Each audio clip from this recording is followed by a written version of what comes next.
Yo, what is good, YouTube? It's your boy Dez Reacts back with another reaction video, and this is Special Forces Assault on the Iran Embassy with the S.A.S. Operation Nimrod. This is a requested video.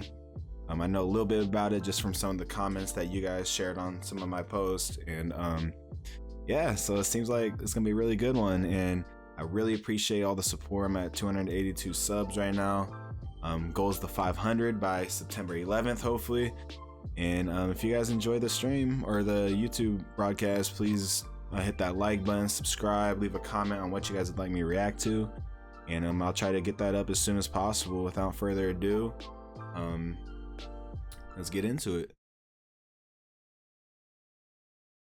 The 30th of April 1980, and 6 men are approaching the Iranian embassy in West London. The men are Iranian Arabs and members of a revolutionary group seeking the creation of an independent state in southern Iran. With the Iranian Revolution having taken place just a year before, the nation was still in a state of turmoil, and various groups were eyeing the possibility of secession and the formation of their own sovereign nation. The Iranian government had responded to the wave of revolutionary zeal with brutal crackdowns, and 2 of the men now approaching the embassy bear the physical scars of torture at the hands of the Shah's secret police. The plan is simple. Backed by the government of Iraq, the men have been armed with pistols and submachine guns, along with a few hand grenades, all smuggled into Britain inside an Iraqi diplomatic bag. The 6 hostage takers have been emboldened by the Iranian hostage crisis. And the fact that back in the day, we gotta remember this is pre 9/11, so everywhere around the world didn't necessarily do security checks in the airports. Like there wasn't metal detectors like that, dogs like that, or nothing, because it was unheard of. And these dudes were just bringing in guns and stuff through the airport, so it's pretty crazy.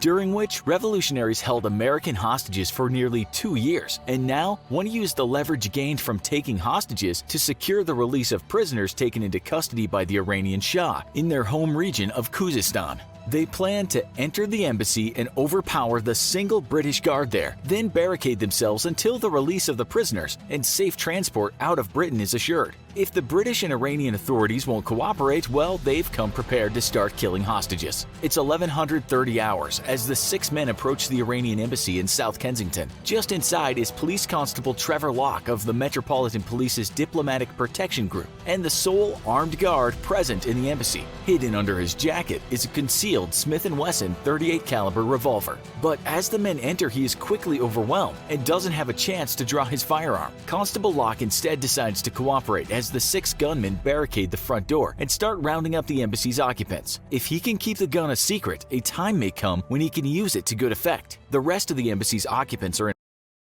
Wow, that's crazy. And just I just could imagine like the fear in his eyes. Like he knows he's strapped and stuff, you know. He wasn't it's probably just a normal afternoon, you know what I mean? And 6 dudes walk in with submachine guns pointed at you. Like, you're not gonna shoot back, you're not gonna pull out your gun, you just can't. In a panic, and the 2 employees manage to climb out of a ground floor window before the gunmen get to them. A third climbs out of a second-story window and hops across to the Ethiopian embassy next door. And a fourth, Gholam Ali Afrouz, the most senior Iranian official present and the highest value hostage, tries to escape by jumping out of a second-story window, but suffers a sprained ankle, and the gunmen quickly recapture him. In all, 26 hostages are herded to a second-floor room and ordered to blockade windows with any available furniture. Most of the hostages are embassy staff and Iranian nationals, but a few are British visitors or employees also working at the embassy. Outside, police are already arriving on scene. Unbeknownst to the hostage takers, Constable Locke had managed to send a distress signal over his radio before they took it from him. As the officers outside move to surround the building, one of the gunmen threatens them with his submachine gun, and the officers quickly pull back. Within 30 minutes, though, a blockade of the neighborhood has been established, and the Metropolitan Police's D11 unit, expert marksmen trained to eliminate threats in urban environments with precision fire, have been deployed to vantage points around the embassy. An hour later, and contact is made with the gunmen via a field telephone. So I'm assuming those dudes were like the snipers. That's basically like in America, our police force has a SWAT team, and in a SWAT team, they have snipers and stuff. I wonder if that's what those guys were. that's passed through one of the windows, and the leader of the group, Owan Ali Muhammad, issues their first demand: the release of 91 Arabs held in prisons in Khuzestan. If his demands are not met, he will blow up the embassy with himself and the hostages inside. Before hanging up, he tells the police that they have a deadline of noon on May 1st. In response to the crisis, the British government's emergency committee, COBRA, is assembled, made up of ministers, civil servants, and expert advisors from the police and armed forces. COBRA's job is to advise Prime Minister Margaret Thatcher on a course of action during any emergency. Contact is immediately made with the Iranian government, and the matter is technically an Iranian one, with the embassy being considered Iranian soil due to the Vienna Convention. The Iranian government, however, accuses both the British and American governments of sponsoring the attack in retaliation for the yet ongoing siege of the U.S. embassy in Tehran. With no cooperation from the Iranians, Thatcher decides that British law will be applied to the embassy, even if it is technically sovereign Iranian soil. Contacting the police again through the field phone, Owan requests a doctor for one of the hostages. Frida Mosafarain is physically unwell, and the other hostages have been lying to Owan and telling him that she's pregnant. Yet the police refuse to send a doctor, not wanting to give the gunman yet another hostage, and ultimately Owan releases Mosafarain when her condition deteriorates substantially. After securing Mosafarain, well, that kind of shows that, the terrorists had some type of conscience, you know what I mean? Like, else they would never have let her go or felt bad that she was pregnant. But yeah, and they talked about how a British law was gonna be, applied in this, which it needs to be. Like, who cares if it's sovereign soil on that embassy? Like, this situation calls for action. the police inform the hostages that the British and Iranian governments are working on their demands, and food is delivered as all settle in for a sleepless night. Late that night, though, 2 teams of Britain's Special Air Service troopers arrive on scene. The S.A.S. are elite military operators with their roots in World War II, when they were tasked to operate deep behind enemy lines in 4-man squads to sabotage German airstrips and fuel depots. With a rise in global terrorism, though, the British government saw a need for the Specialized Counterterrorism Task Force, and thus the S.A.S. was expanded with the formation of the Counter-Revolutionary Warfare Wing, the UK's primary anti-terrorist and anti-hijacking unit. To date, the CRW troopers have only one operation under their belt, the storming of Lufthansa Flight 181 in West Germany, when a small detachment of S.A.S. operators were sent to assist West Germany's GSG-9 in retaking the aircraft. With no direct threats on British soil, though, the CRW wing of the S.A.S. is facing dissolution as politicians consider whether they are truly needed or not. Today, Britain definitely needs its elite counterterrorism troopers. At 0330 hours the next day, one of the 2 S.A.S. teams moves into the building next door to the embassy and are briefed on an immediate action plan should the worst come to pass, and the troopers need to penetrate the embassy before a proper plan can be formulated. Such a development would likely end in disaster, as the S.A.S. troopers need the element of surprise in order to minimize the possibility of any hostages being killed by the gunmen inside. But worst comes to worst, they at least have some sort of plan until a better one can be drawn up. A few hours later, one of the gunmen orders preparation for these guys is huge, even though obviously they can easily, more than capable, just go with the flow, off, tops of their heads, just go in there. But when these dudes have a plan, these dudes are like unstoppable. So like they just need some type of plan so they could just, in their heads, they know what they're going to do if something happened. Orders a hostage to call the BBC's news desk, and after making contact with a reporter, Owan takes the phone himself. He identifies the group to which he belongs, the Democratic Revolutionary Front for the Liberation of Arabistan, and assures the reporter that none of the Iranian hostages will be harmed. The reporter asks to speak to some of the hostages, but Owan refuses and hangs up. As the news report of his call hits television screens around the world, the police outside quickly work to sever the telephone lines going into the embassy, leaving the gunman with just the field telephone with the police for communication. 3 of the non-Iranian hostages meanwhile decide that one of them must get out, and they decide that it should be Chris Kramer, who is already ill. Exaggerating his existing symptoms, Kramer pretends to be seriously ill, and one of the other hostages is taken to the field telephone to negotiate for a doctor. Once more, the police refuse, not willing to risk giving the gunman yet another hostage to use as leverage. Eventually, at 1115 hours, the gunman releases Kramer and he is rushed to a hospital, where he is met by police officers who grill him for information on the situation inside, which is immediately immediately relayed to the waiting S.A.S. teams. As the noon deadline approaches, the police become convinced that the gunmen lack the ability to blow up the embassy, but they persuade Awan to a new deadline of 1400 hours. They allow this new deadline to pass as well without contacting the gunmen, and eventually Awan calls over the field telephone, altering his demands. He now wants the British media to broadcast a statement of his grievances and for ambassadors from the 3 Arab countries to negotiate the group's safe passage out of the UK. And that's something that governments do not like to do. They do not like to negotiate with terrorists. I know America for sure has like a non-negotiation policy with terrorists, like if it was on our soil. And this is insane. Like in British, they're doing the same thing. Like they're not negotiating with them. We're not doing this on your terms. You're doing it on our terms. You know what I mean?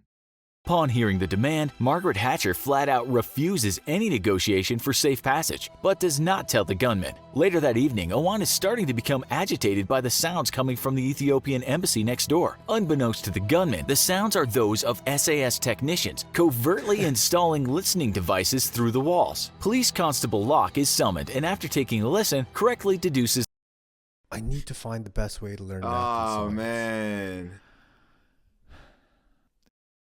the S.A.S.'s plans, but assures Awan that the sounds are nothing more than the mice in the walls. Alerted to growing suspicion by the hostage takers over their drilling, British Gas is instructed to immediately begin drilling on an adjacent road under the guise of repairing a gas main, and the S.A.S. techs use the noise as cover. However, the gunmen grow increasingly agitated.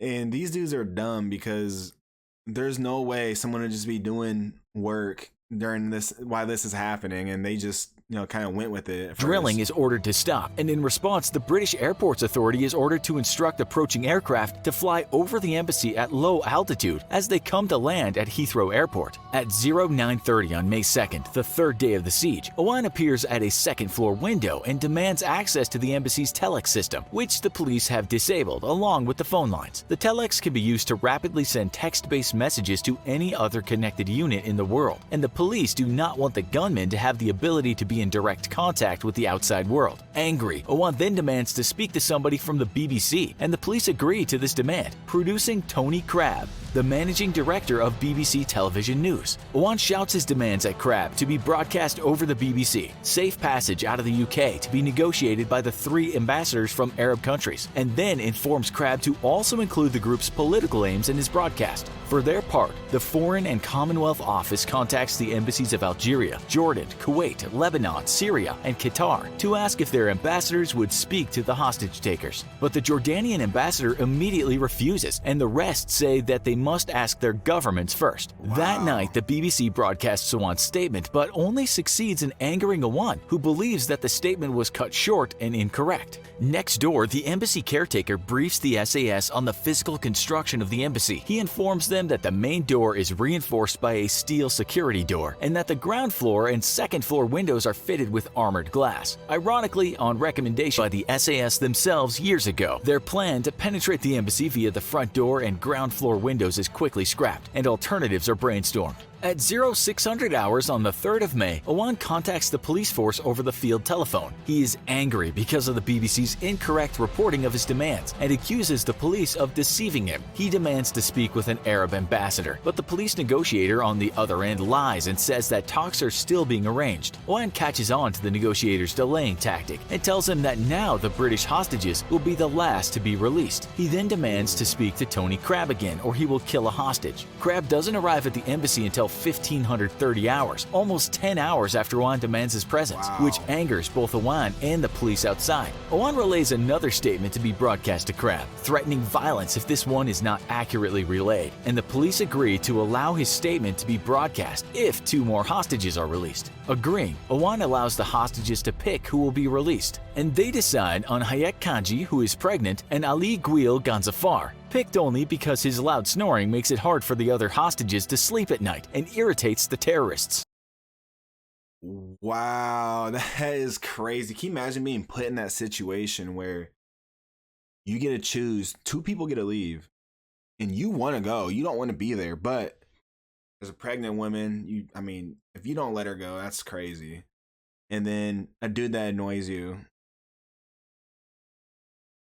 that's crazy. I would want to go, but that's the whole situation to be effed. And yeah, I did want to say though, halfway through this, I really appreciate the love you guys been giving me lately, and hope you guys are having a great week. And on top of that, if you guys are feeling some type of way, you know, mentally, talk to somebody, bro, because there's a lot of people out there that just need, you know, some type of words of encouragement, or just like a simple I love you. If it's like your friends, family, close loved ones, man, mental health is very important. So hope you guys are all good. I love you all. All right, let's get to it. That night, under the cover of darkness, the S.A.S. assault teams reconnoiter the roof of the embassy and manage to discover a skylight which they succeed in unlocking. Should an assault be necessary, it will be used as a point of entry, though ropes are also attached to the building's chimneys so that the soldiers can abseil down the side of the building and gain entry through the windows if necessary. The next day, May 4th, the Foreign Office continues to hold talks with various diplomats from Arab countries, hoping to persuade at least one of them to go speak to the hostage takers. The diplomats insist that they must be able to offer the men safe passage out of the UK, as they believe this will be the only way to guarantee a peaceful outcome, but the British government is firm in stating that safe passage will not be considered under any circumstances. Doing so would only embolden future terrorists. Ultimately, the talks end in a stalemate, and no diplomat is sent to the embassy. Inside, Police Constable Locke has refused to remove his jacket this entire time, telling the gunman that he must maintain the appearance of a police officer for the morale. He's smart.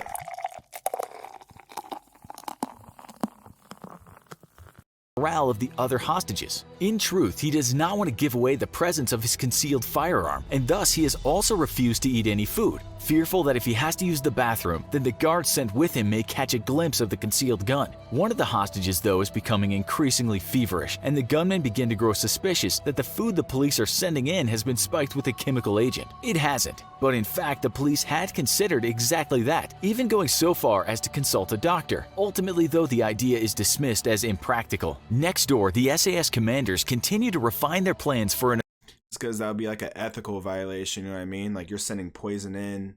Yeah, you might get the terrorists, but you're going to kill the other people too.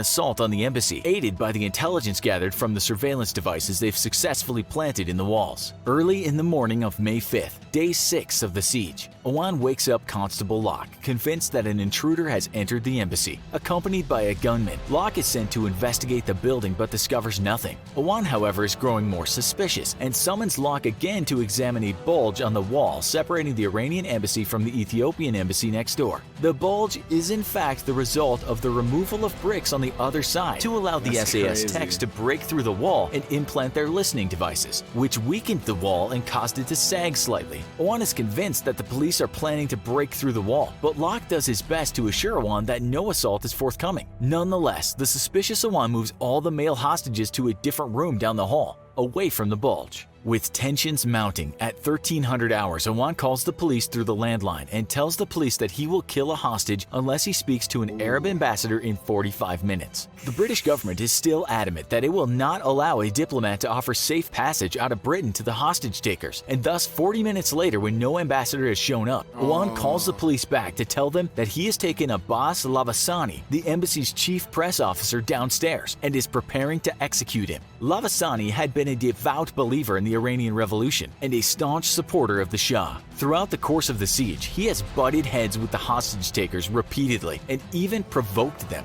As Constable Locke would later recount, if they were going to kill a hostage, Lavasani wanted it to be him. At exactly 1345 hours, That's a brave man right there. He's selfless, for real.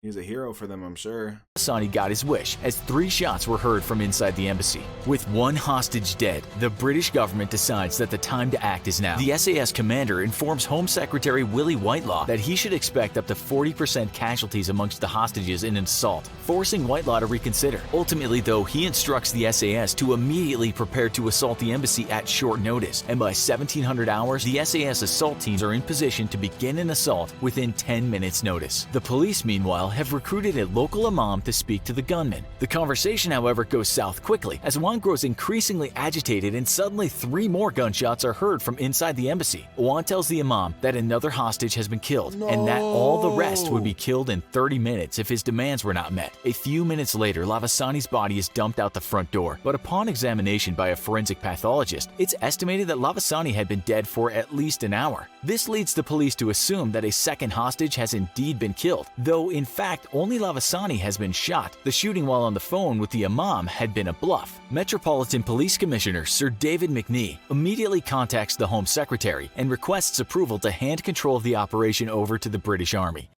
Wow, that's insane. So the terrorist killed one and then was just on the phone, and he acted like he was going to kill the other because he doesn't want to kill them. He just wants safe passage. And oh, it's crazy, man. So now the S.A.S. soldiers are gonna have to go in there and, handle their light work. And his request is relayed to Prime Minister Margaret Thatcher, who consents. At 1907 hours, control over the operation is handed over to S.A.S. Commander Lieutenant Colonel Rose, who is authorized to begin an assault at his discretion. As police negotiators contact Awan and begin to offer various concessions in a bid to buy time, the S.A.S. teams prepare for the assault. Split into 2 teams, Red Team and Blue Team. One will abseil from the roof along the rear of the building and enter through the 3rd-story windows, while the other team will enter through the skylight. At 1923 hours, the go word is broadcast, and a 4-man team begins to abseil from the roof, while a second team opens the skylight to drop a stun grenade. Can you imagine just like being a bystander and just watching them do that? That'd be insane. Like I'd watch, honestly. It'd be crazy. Yet the assault immediately goes awry as the staff sergeant leading the abseiling team is caught up in his own rope. This delays the second team as another soldier tries to help the staff sergeant out of his rope, and in the struggle accidentally smashes a window with his foot. Inside the embassy, the sound of the breaking window alerts the gunmen who are on the 2nd floor, and Awan and a few others move to investigate. The soldiers can't use their breaching charges on the windows anymore for fear of injuring the trapped staff sergeant, and instead kick and smash their way in through the windows. As the first 3 soldiers enter through the windows though, a fire starts which quickly races up the curtains and out of one of the windows, severely burning the trapped staff sergeant. As a second wave of abseilers move down the side of the building, one of the men cut the staff sergeant free, who falls to the balcony below. Burnt but still able to continue the fight, he joins the rest of his men inside the embassy. Lagging slightly behind Red Team's assault on the rear 3rd floor windows, Blue Team detonates explosives on a 1st floor window and quickly gains entry. One of the hostages, Sim Harris, had run into the room the Blue Team penetrated though, and is quickly moved out of the window to safety inside the 2nd floor of the. Wow, that's crazy. This is stuff movies are made out of right here. This is crazy. This is a movie. Wait, is this they definitely made a movie about this. Go ahead and drop the name of the movie inside the comments. I'm not even gonna ask. That's stupid. Embassy, Awan whirls on the attacking soldiers and raises his submachine gun, but Constable Locke tackles Awan and drags him to the floor. Still armed, Awan is then shot dead by one of the commandos. At the same time, more assault teams are entering the embassy through the rear door, blown off its hinges with breaching charges. The assault teams below clear the ground floor and the cellar without incident, while upstairs the team on the 3rd floor exchanges fire with 2 of the gunmen, fatally wounding both. A 3rd gunman produces a grenade and prepares to throw it into a group of hostages, only for Sergeant Tommy Palmer to immediately kill the gunman before he can toss the grenade. In the chaos, hostages begin to be rounded up, and within minutes all firing has ceased, yet the commandos know that not all of the hostage takers have been eliminated. Not taking any chances, the S.A.S. teams begin roughly moving hostages down the stairs and toward the back door of the embassy, but some of the hostages quickly identify one of the hostage takers trying to hide amongst them. His ruse is up. The hostage taker produces a grenade, and one of the soldiers immediately shoves him down a set of stairs, only to be shot dead by 2 other soldiers waiting at the bottom. In just 17 minutes, the raid is over, and all but 1 terrorist has been killed. The remaining terrorist tries to hide amongst the hostages, but is quickly identified as the hostages are all restrained in the embassy's back garden until they can be identified. For their part, the terrorists have killed 1 hostage and seriously wounded 2 others, but the operation is a major success. Iran quickly sends Britain its thanks for their actions in preserving the lives of their diplomats and declares the 2 dead hostages as martyrs for the Iranian Revolution. Whoa, that was sick. So they was in there, right? Doing their thing. He went the pow, pow, pow, pow, pow, popping them. And you're telling me the last dude tried hiding in between them, right? Like walking out like he's the hostage. So they're like, nah, bro, hey, this is the guy right here. This is him. And dude pulls out a grenade. Dude kicks him down the stairs, and the other two, as he's falling down the stairs, just smoke him. That's hard. That's dope. And it's crazy because I'm sure when they went into the embassy, those dudes were outgunned, outmatched. They seen dudes with masks on, wearing all black, bro. The last thing they're expecting to see is the S.A.S. They thought it was just gonna be local police force that they're gonna have to deal with. That's crazy.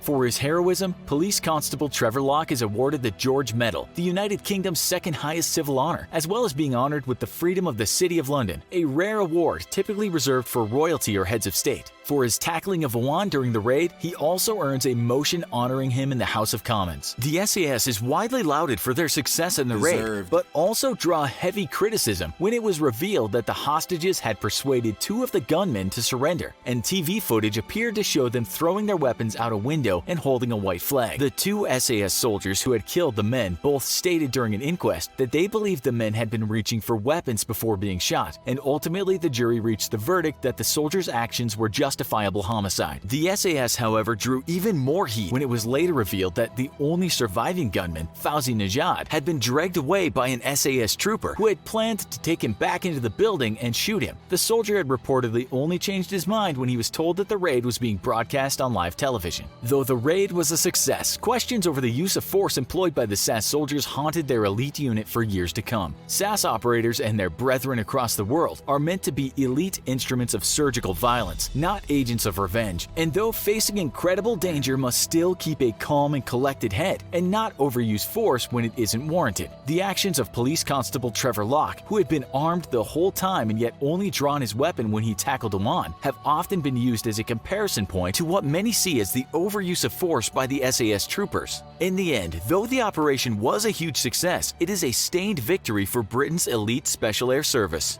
If you found this story... Wow, what a story. That is crazy. But I think that's some nonsense, bro. There's catching heat for dragging dude out the building. And honestly, if they're in Iraq, Afghanistan, and they're in a war zone, oh, they're dead. I mean, that's probably how his brain is hardwired. I mean, they're used for military force, you know what I mean? And they get called to a civil thing. It's tough, bro. But you know, I'm glad they all made it out. And it was a great video. Really enjoyed it. If you guys like this video, please hit that like button, hit that sub button, leave a comment on your guys' thoughts and what you guys would like me to react to next, man. Until next time, peace.